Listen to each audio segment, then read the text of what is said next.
Perundungan. Pagi yang cerah untuk memulai belajar di SD Negeri Cerdas Berkarakter. Dra, tahu nggak? Aku barusan buat mainan bagus loh. Widih, apaan tuh? Tada! Mobil kulit jeruk ala Okto. Wah, mantul tuh. Keren nih, hasilnya halus.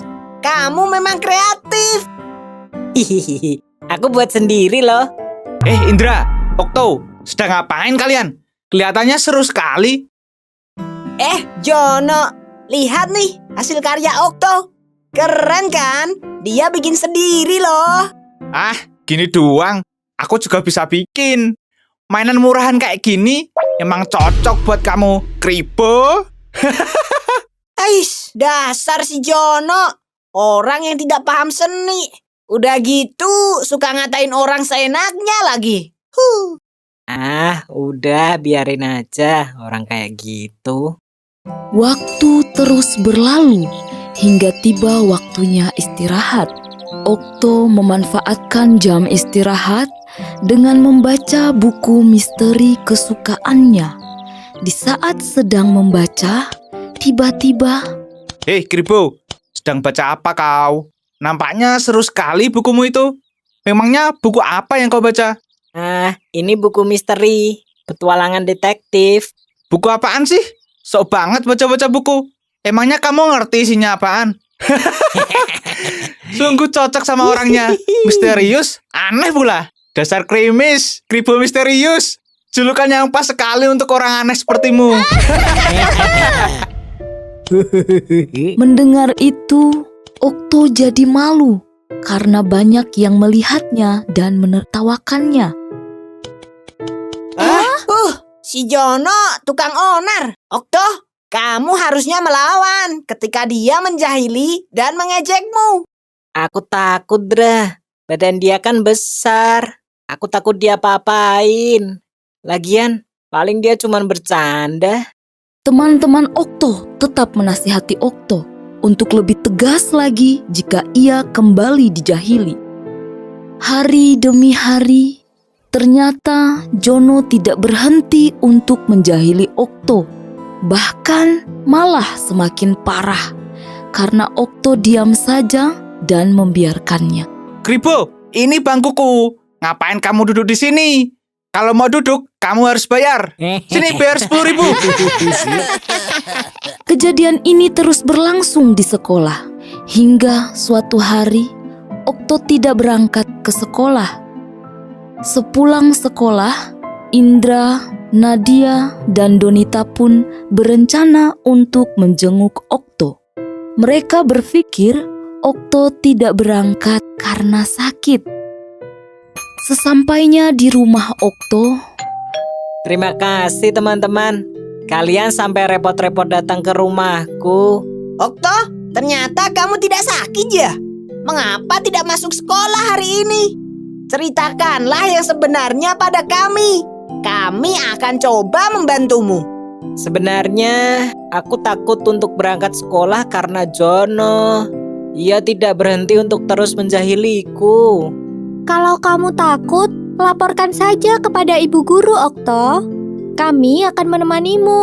Jangan takut, kamu nggak sendirian kok. Ada kami yang siap membantumu. Sebagai bukti, sebenarnya aku sempat merekam ketika terakhir kali Jono menjahilimu. Aku mau mengajakmu untuk melapor bersama ke Bu Guru. Tapi ternyata kamu malah tidak berangkat hari ini. Tapi nanti kalau aku lapor Bu Guru, aku akan dicap sebagai pengadu. Tidak akan. Ada kami yang akan membelamu. Nanti kalau Bu Guru marah ke Jono dan Jono jadi balas dendam padaku gimana? Kami akan selalu membantumu, Okto. Perundungan seperti ini tidak boleh didiamkan saja. Kalian sungguh baik dan perhatian. Aku merasa beruntung mempunyai teman seperti kalian. Grup Indo gitu. Indra, Nadia, Donita, dan Okto. Hei si Indra, jangan keras-keras. Nanti dikiranya kita bikin geng. Keesokan harinya, Okto berani untuk berangkat ke sekolah dan melapor ke Bu Guru. Dengan membawa barang bukti berupa rekaman video ketika Jono menjahilinya.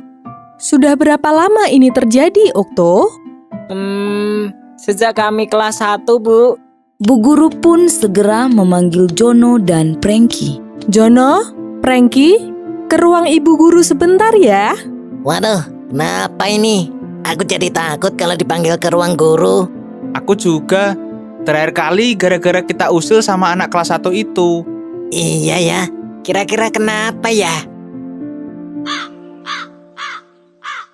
Apa kalian tahu, akhir-akhir ini Okto sering tidak masuk sekolah. Ah, sepertinya iya Bu Guru.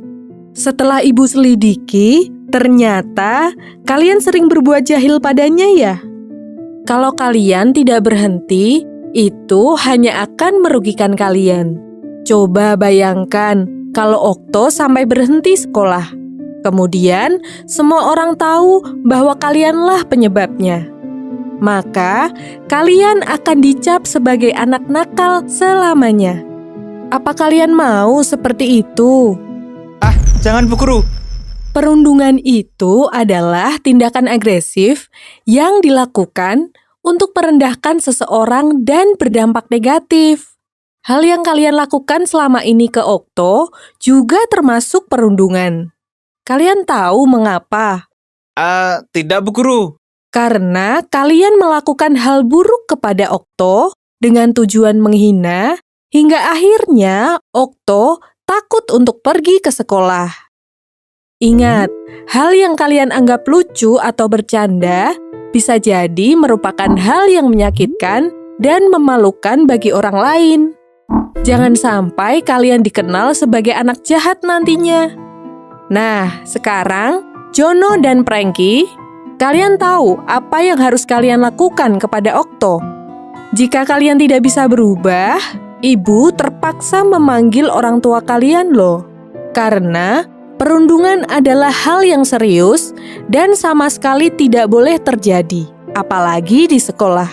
Jono dan Prengki mengerti kesalahan mereka.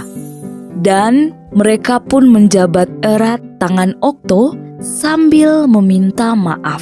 Maafkan aku ya Okto. Aku sebenarnya tidak bermaksud menjahili dan mengejekmu. Aku hanya iri. Kamu itu pintar dan kreatif. Iya, sudah aku maafkan kok Jono, Prengki.